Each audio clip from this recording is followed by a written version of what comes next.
the AutoGraders BetaSaaSers something meeting, and it's Sam and Richard, and here we are. And so, yeah, I mean, the only thing on the agenda from my side, I just like mentioned related to the homework 3 and homework 4 graders and what we're doing there. I guess, yeah, apologies for like 2 weeks back where I wasn't available. You had, actually last one, you had set up this agenda here, which I repeated the following week, but then it was, we had your, it was a later time that you couldn't make, and Tim was there. This thing that you mentioned about primitive AutoGraders sounds interesting. Is there a GitHub repo that I can look at, or what is this? Yeah, probably that's what I have to get my TAs to sort of share where the latest stuff is. It's been knocking around GitHub.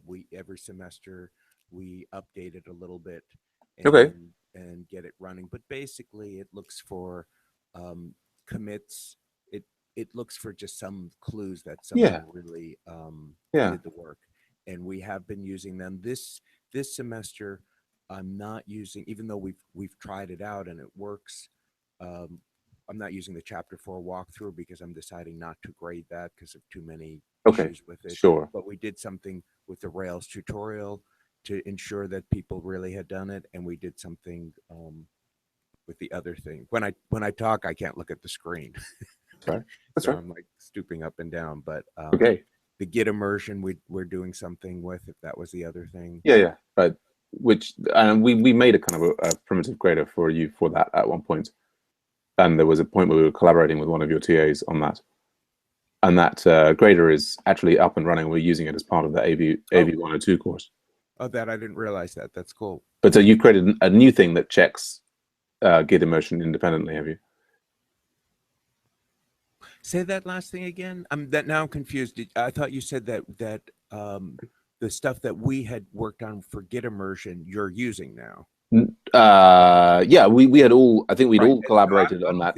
We may have tweaked it as necessary, but we haven't created anything. Oh, you haven't created anything. So you're still using that old thing. Yeah. Cool, great. Okay.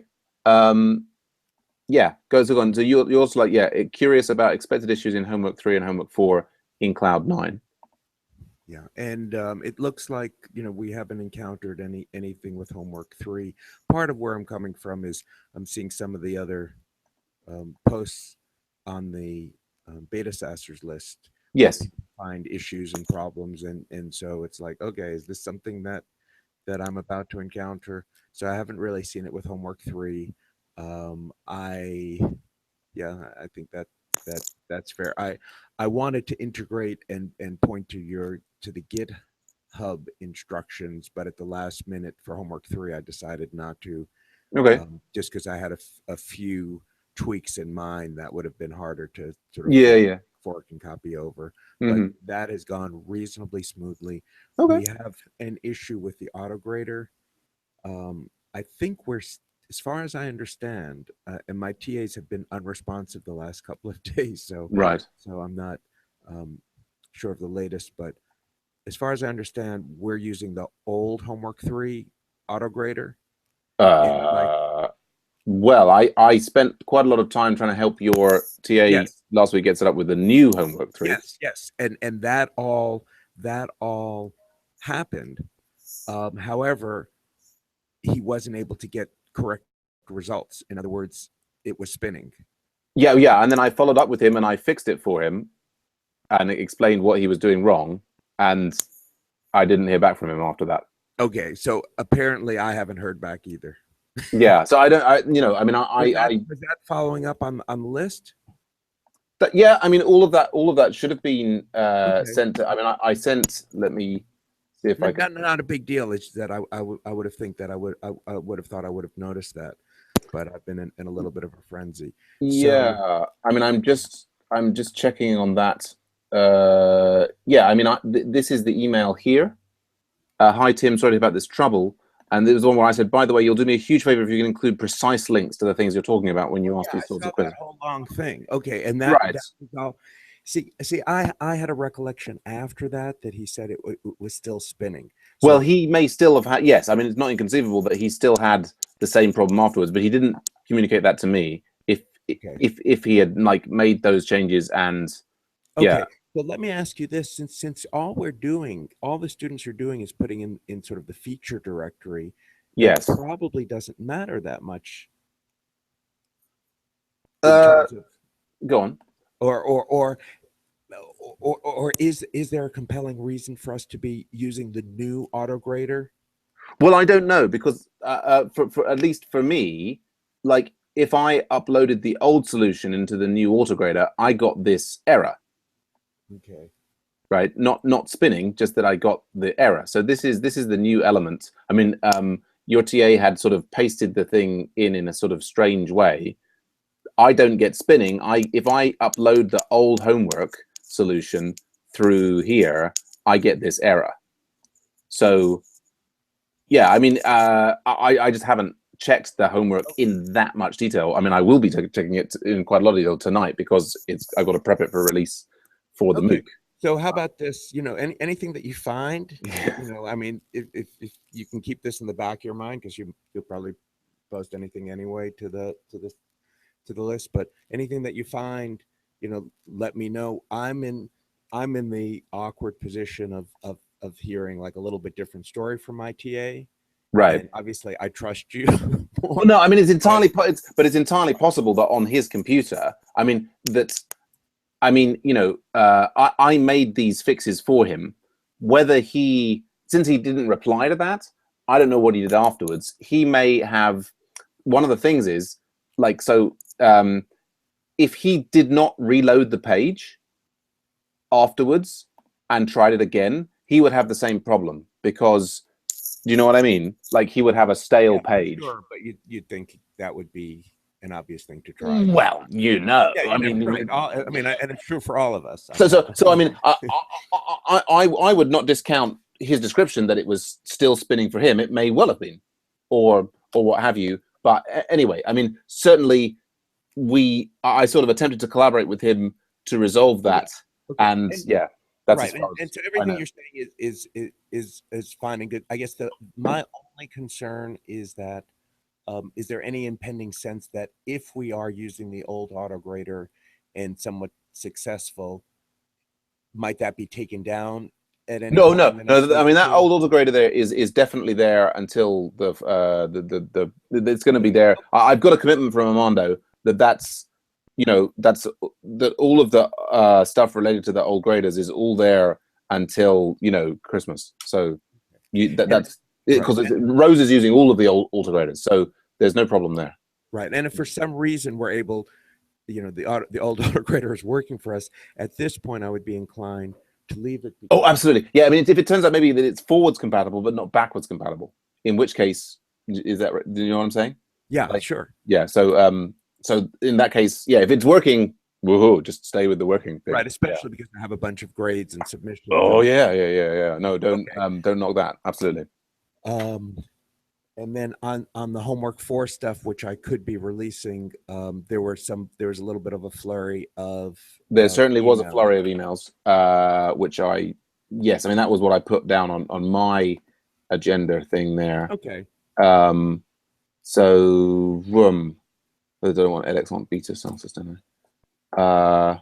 But so home for is that right? I'm just trying to quickly bring up the right thing. It was from Michael. There was a series of emails. Here we go. So Michael had this issue. I think he's trying to do it on the old version. But I think what it was basically that the link in the repo was pointing to the wrong thing. So yeah, in principle that will have been fixed so that you will not have to encounter it. So it's this thing here precisely. This instruction here clones the old one rather than the new one, and I would say, I should just fix that right now in front of your very eyes. Oh, okay. So it was just he was just He cloned the old thing, and then when he tried to install it on Cloud 9, it tried to pull in all of the old stuff. Right. Okay. Good. So that's sort of the opposite of what I was doing in updating my homework 3. Yeah. All my old links were in fact pointing to the new. Yeah. Yeah. I'll just respond to them and say, I mean, I'd send it. Yes. I was asking. Often with these things, I'm not necessarily following. Like, I'm often reading these on the train while people are like, if I'm not sitting, I'm like, oh, there's a thing, and so I replied to Michael saying, okay, did you send? I forgot what it's called now. Yes, a pull request, but actually, I'll say, don't worry, Michael. I've edited that directly and fixed it. There you go, because it's such a trivial thing. He always seems to Michael seems to, out of preference, email the ESAS in general instructors list rather than the beta one, which I always CC him back in on. But anyway, okay. So yes, at least one potential problem with homework 4 has been removed from your right. Got it. Okay. Cool. So, I mean, in principle, to use the new homework 4 AutoGrader, which is probably going to be more important because in this case, you're uploading the entire system. The same things apply about how to get set up that I went through with your TA Tim last week. I've given him and you both access to the Fox Tester course that has all of those systems in there. Yes, I noticed that. Good. Yeah. So in principle, you can go into the Fox Tester and you can grab it out. I mean, the specific problem that I identified that what your student had done, what your TA had done, is that he'd come in here and he created a blank common problem and then pasted the XML directly into a blank common problem like this. Yeah. Whereas it needs to be in this advanced editor to paste in the XML. And so that was really nothing should have been working based on what yeah, I mean that I'm not 100% certain. I suspect that was causing some sort of problem and preventing things from working, because when I then what I then went ahead and did in this section here is I clicked that advanced button and I moved it over so that it actually is in this advanced editor like this, and that's what then allowed me to get this. Like, actually, it comes back with something. I mean, we could now check that. What is actually which homework is this? This is homework 3. And if I stick this is the new grader with it's BDD Cucumber, the solution like that, and we click check there. So what he was saying, that he was getting this stuck on spinning. Yeah, but so you can see there. I at least get this back. Now it may be, I haven't got what I must get set up with eventually, but I haven't got to hand. I haven't got reference solutions for the new things, the new homeworks and so on. So I can't. But you see, sort of just at least at a gut level, the two solutions should be similar, if not. Oh yes, but the new grader may be operated. I mean, this is part of the problem with the grader thing has been developed independently. I haven't looked internally at the new grader is doing, has got lots of other different things in it. So but you'll know more tonight. Well, I mean, I guess, yeah, potentially. But the MOOCs. I mean, we're in this ironic situation that the MOOC is sort of trailing you and Michael Verdicio by 2 or 3 weeks in each case. So in the ideal world, of course, we would encounter all these problems first. We'd fix them, and then you get the benefit from it. Whereas you'll be in the trailblazers. But yes, potentially I will work out more. I mean, I need to get reference solutions for all these things. Where I am is that I'm kind of I'm hanging on just to get the materials ready and out. For sure. And yeah, just not having the time to do as much checking as I like. Go on. Is that it seems to me like if they're fatal errors are not things that we like. So no, of course. Presumably it would be even if someone has mistaken their solution, so it would be interesting at some point, someone will peek at the log and see what's causing the fatal error and see. Oh, absolutely. Yeah, there'll be some. I think there'll be something of interest there, because it sounds like this is not something what we would expect, just given that it's featured directory. No. I mean it's again, if it's the feature, I mean, it may just be that if it's the feature directories, it can contain the support of the m.rb, and if it's like a new version of Cucumber, and I mean, this is the kind of thing is like, in the past when I was working half time, I would have been like, oh yes, that's an interesting error, I'll go in and have a look for that. Right. At the moment, running the MOOC and then also doing kind of another full-time thing, I'm kind of like, okay, this is sort of on Aaron and on the Berkeley TAs who created all this software, and they, I mean, you've seen some, Aaron has re-engaged and said, oh yes, we're going to document all this and how it all works and everything. But but certainly these things, I'm on the kind of back foot in that basically if MOOC people are screaming about having a problem, then I'm, at least here, I had kind of like, the issue that Tim had was that he said it was spinning. So I had resolved that issue from him, and I had a mismatch between my zip file old and new. I assumed that he had a version with correct data that he would then submit, having me resolve this other thing, and then he would be able to say, oh, it's still not working. I mean, that was basically the missing link. I was waiting for him to come back to me with the next step. That's helpful. And normally Tim has been surprisingly good. He's new this semester. He's been surprisingly good, but the last week or so, I haven't heard as much from him. Yeah. And like I said, not only was my advising, but this past weekend I took students to an ACM programming competition. So I was gone for a few days. Sure. Well, and I think that's what happens. I mean, so the thing that happens with the Berkeley TAs is that they have, big, deadlines come up for their homework assignments, and I think, and we lose them. And I mean, I think as a reflection of how old they are, is that they're less effective at juggling the kind of dance of communication and email and so on. Right. And all I desperately ask is just like, if you're not going to be available, let me know. Yes. I think you usually have to be like 35 or 40 before you can actually. It's a very complicated thing to ask people to do for some reason. It's kind of, yeah. There's some. I mean, I'm sure there's a book in there on the complex psychological issues related to that. But anyway, I think we've covered all of the items on our agenda. Yes, interesting. So, but other than this Cloud9 outage, Cloud9 has been working reasonably well for you? I would say surprisingly, given the vagaries of internet and wireless internet and everyone hitting things at the same time. Right. I mean, there are some disconnects and slowdowns and this and that, but that one day was just one class, one of my three classes. Right. That really was down the whole time, and other than that, I've been happy.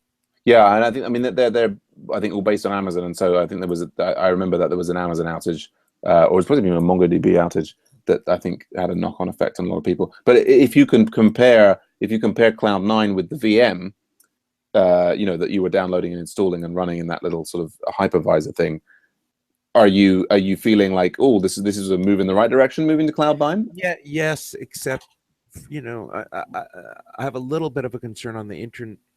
If I lose internet or whatever, or have issues in the classroom, then with the VM, people could do work locally, and that's sure.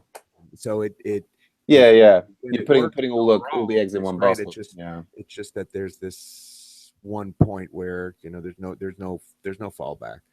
No, yes, it would be nice if Cloud9 would have like a sort of an offline solution for it. Right, but who knows? Well, I mean, that's the kind of thing. I mean, like I use Spotify, and you play your songs and you're streaming them, and then you can select to put them. I mean, in principle, it would seem to, like, with the right kind of browser plugin, you could have something like Cloud9 that was basically, you had like a little Unix environment sandbox and a code editor. You could kind of have an offline version of Cloud9. I think that would be quite interesting. Oh, hey, talk about another business. What would you say to a projector, right, with a built-in YouTube broadcasting system? It's my latest business idea. What do you think? A projector with a built-in YouTube broadcast system for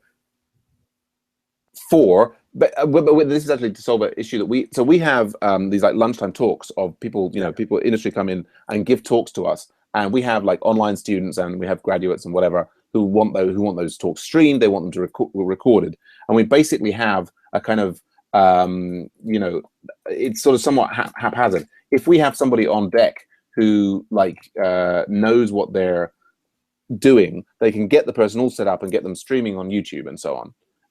But if that person's not around or what have you, it just it kind of just doesn't work out, and it's sort of frustrating. And I was thinking, like, what's the ultimate solution to this? Is basically if you just had that, because the speaker comes in and they plug into the projector, right? If the projector itself had a computer built in that just would, when it started presenting, it would just stream to YouTube for you. That would basically make it like a kind of plug and play, live broadcast talk thing. You know what I mean? Yeah, and I'm wondering if you could, instead of integrating with the projector, do something like as a phone app. That would be very easy to connect up, because in the phone you have all the everything that you need.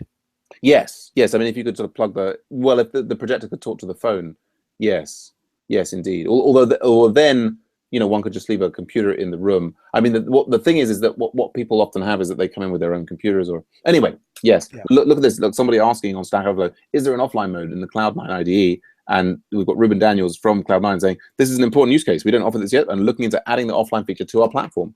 And that was last year. But so okay, it seemed harder than I would have thought, but I mean, then I was. Well, I think it probably is. And it's like there's a video somewhere about someone has a video of someone doing it. There's like a video apparently. Well, anyway, we're getting distracted. Yes, that's good to hear. I think Cloud9 is the way forward. I mean, they have come forward remarkably from where they were a year and 2 years ago, and yeah. Okay, so it just bugs me. And it's the same thing with like even Google and Gmail. Like if I have all these people using it and no one's paying them any money, how are they staying in business? Well, indeed. Well, I mean, these are all these premium services in that they're you pay. It's the same with Facebook and all of these things. But absolutely, I mean, there's I understand. It just makes me nervous. No, sure. Well, and I think rightly so. Yes, it will be. I mean, realistically, it's just kind of. I don't know. It's just kind of ridiculous, because we shouldn't need, the whole point of the whole Unix time sharing framework is that we just should be able to have these kind of sandboxed virtual machines working everywhere. I mean, I guess if anyway, right. I've got another meeting, and you've got a class to teach, and we should just it's great chatting to you. Anything else that we should be concerned about? I mean, basically, we've got like a little action item there. Yes, whenever you can, I'd love to hear more about your primitive. Yeah. I will leave it at that, and we'll communicate, via the other channels. And just as an aside, and I'll mention this, is I probably won't be able to make the Tuesday meeting next week. Something unusual. Okay. Yeah. No problem. I mean, what final thing? Yeah. So what we did do last week, in your absence, also we ran out of database space on Agile Ventures, and we did a live database transplant. You missed all of the excitement last week. But yeah, so I mean, we've got all of the what is it called? All the pairing for the MOOC going on entirely through Agile Ventures. If you ever want to get your students set up with that, then let me know. Okay, I will try and make note of that. That's great. Cool. All right, have fun, Richard. I will see you in a couple of weeks then. Okay, great. All right, bye for now.